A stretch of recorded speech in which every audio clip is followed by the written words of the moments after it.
Aha gutya bundinjiye ahantu hari amashyuza twabashije umusore watwambukije mu bwato abasha kutubwira ko ayo mashyuza ngo bishobora kuba ari ibirunga ngo by'ubuhumekero bwabyo. Hanyuma ndabona hari urugi, iyo urebye korotire yawo ubona ari utuntu tw'utugano, ariko ubu ndinjiye gato gutya mu bireba, iyo ugezemo imbere usanga ubu nagezemo ndagerageza gukoramo nkuko mubireba ni amashyuza kuriho, ariko arashyushye cyane. Uko mubona azamuye gutya n'intoki niko ziri gushya. Hanyuma hari ahandi hari agasoko batweretseho ushobora gushyiramo ngo ikintu kigashya haruguru hariya, nagira ngo reka mufashe we ahegere nkuko mubireba.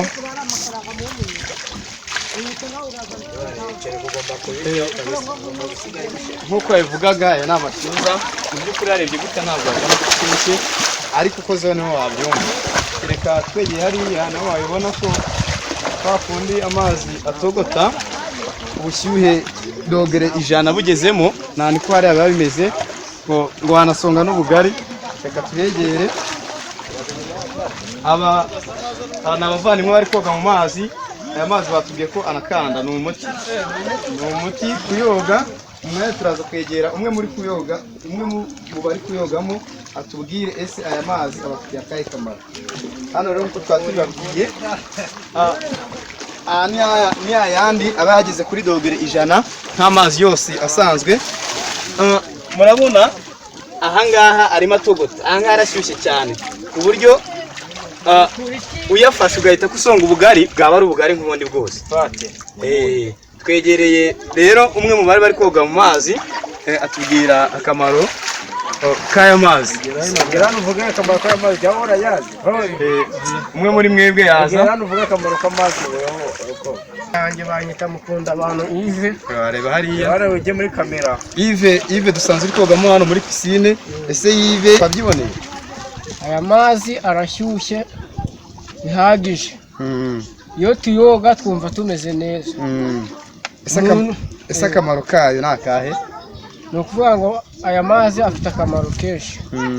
Umuntu ufite umunaniro aza kuyoga agataha ameze neza. Ufite imvune nawe yagira icyo amufasha. N'abagore bemerewe kuba baza ahangaha, igitsina gore kiraza cyangwa bafite, ariko batubwiye ko bafite ayabara hirya arahari.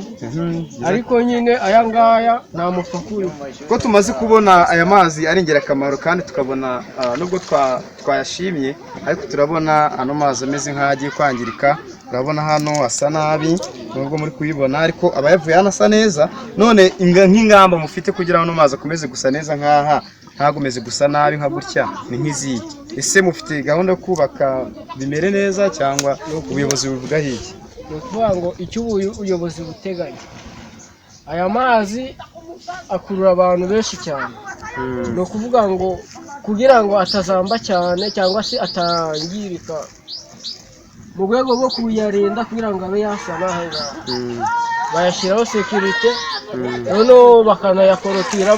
Aya ngaya arashaje, kugira ngo hajyemo ayandi meza hari abakuraho umufuka umwe, aya ngaya akagenda.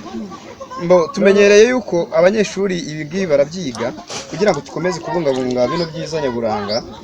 Nk'igitekerezo, ubuyobozi nimba buri kutwumva bwagerageza kubaka ahantu neza, kuko abanyeshuri barahifashisha mu kwiga, ndetse n'abakerarugendo bakaba baza bakareba ese aya mazi ava mu butaka, bakacukumbura n'iki kitera kuza ashyushye nk'uko ameze. Ubwo rero nk'ubuyobozi bwo muri uyu murenge, harya batubwiye ko ari umurenge wuhe? Umurenge wa Gisenyi, Nyamyumba. Akagari ni akakiraga. Ndumva nk'ubuyobozi, kubera ko biri mu nshingano zarwo, twagira icyo bukora kuri aya mazi. Ni ukuvuga ngo aya mazi, wenda ntabwo ndi umuyobozi nk'uko muri kumva, ariko nyine nawe mbaye nk'umuyobozi ikintu nakora cya mbere kwa aya mazi ni sekirite, kugira ngo bayarinde abana urebye ntabwo bagira isuku ihagije, bashobora kuza bitewe n'umwanda baba bafite akenshi, ugasanga nk'umuntu wakuru agezemo abuze peti yo kuyoga. ng'ikintu nakora n'umuyobozi cya mbere nicyo kintu. Reka tugushimire cyane nk'uko twahoze tubibabwira abakunzi bacu turi kuri aya mashyuza aho twayaberetse ndetse n'isoko yayo. Nkaba nashishikariza abanyarwanda muri rusange kuba baza bagasura ahantu, bagashishikariza abanyeshuri babyiga kuba baza aha ngaha, kandi n'icyo twasabye ubuyobozi tukaba twizeye neza ko badukurikiranye. Murakoze.